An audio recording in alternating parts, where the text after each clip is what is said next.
चाहते हैं। आपके चैनल को खूब खूब जोहार। आज जो दरियावद के अंदर बीसीसी बैठक का आयोजन किया गया, जिसमें मुख्य हमारा मुद्दा था 9 अगस्त विश्व आदिवासी दिवस।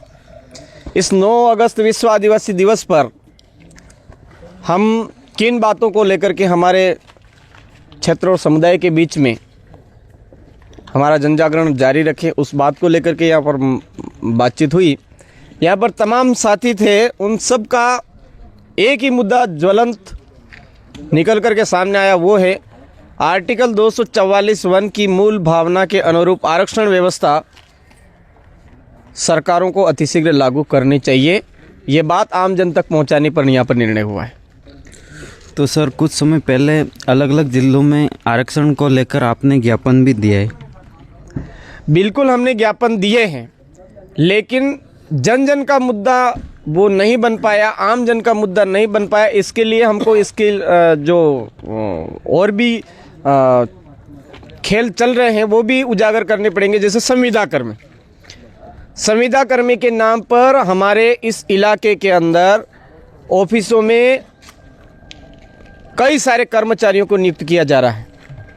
अब वो संविदा कर्मी है, उनसे हमारा नुकसान ये हो रहा है कि हमारे यहाँ के अनुसूचित क्षेत्र के जो बेरोजगार हैं, उनके निवाले पर कहीं ना कहीं लात पड़ रही है, क्योंकि संविदा कर्मी के जरिए ही इस इलाके के रोजगार को ख़त्म किया जा रहा है। ये पूरी तरह से क्लियर हो चुका है। एक आज यहाँ पर तहसीलदार महोदय यहाँ के लोगों की मूल भावना के अनुरूप काम नहीं कर पा रहे, उसका कहीं ना कहीं कारण है तो वो संविदा कर्मी है।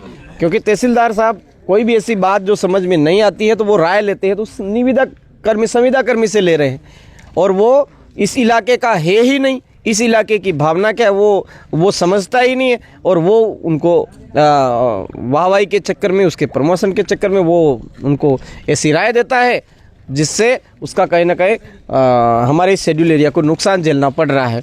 आज केवल तहसीलदार साहब की बात नहीं है, यहाँ पर जो थाना प्रभारी आते हैं उनका भी बात करें तो ऐसा ही होता है।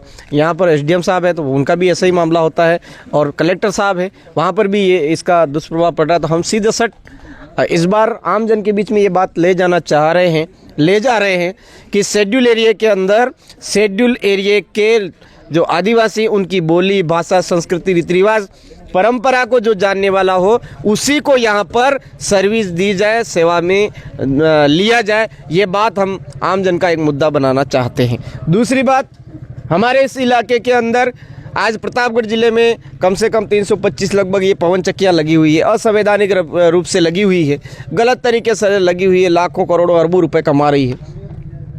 तो अभी स्मार्ट मीटर आ रहे हैं, तो ये जो स्मार्ट मीटर है हमारे इस इलाके के अंदर ही नहीं, हम तो वैसे पूरे शेड्यूल एरिया की बात कर रहे हैं। शेड्यूल एरिया में स्मार्ट मीटर लगनी ही नहीं चाहिए, हम इसके विरोधी हैं, सीधी सड़ बात है। और ख़ास करके हमारे प्रतापगढ़ ज़िले में इसलिए विरोधी है कि भाई जो प्रतापगढ़ ज़िले में बिजली का उत्पादन किया जा रहा है, वो प्रतापगढ़ ज़िले के लोगों को मुफ्त तो दे ही नहीं रहे हो, तुम स्मार्ट मीटर वाली योजना ला रहे हो। ये हमारे क्या काम की?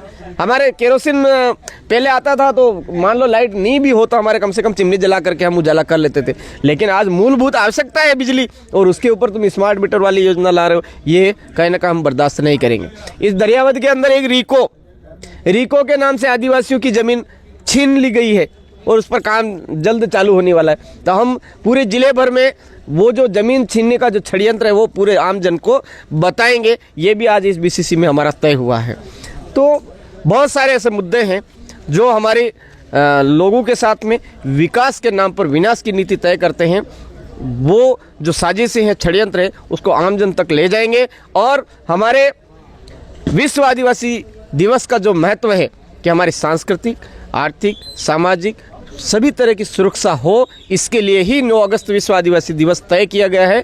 इसको बड़े धूमधाम के साथ में तो मनाना ही है, साथ ही हमारे हक और अधिकार की आवाज़ को भी बुलंद करना है।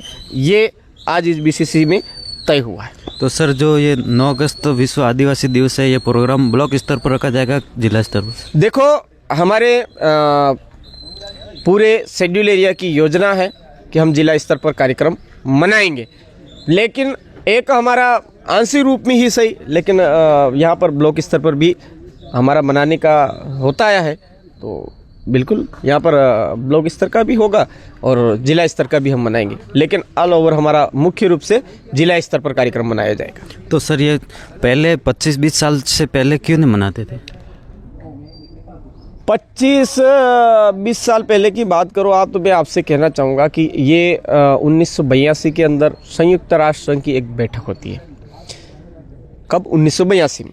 उसमें ये तय होता है कि जो स्वदेशी लोग हैं, जिस देश के मूल मालिक हैं, मूल बीज हैं, उनको उनकी पहचान, उनकी सारी चीज़ें, उनका दुख दर्द उजागर करने का एक दिवस तो होना चाहिए। तो ये 1982 में संयुक्त राष्ट्र की एक बैठक होती है, उसमें थोड़ा सा मंथन होता है।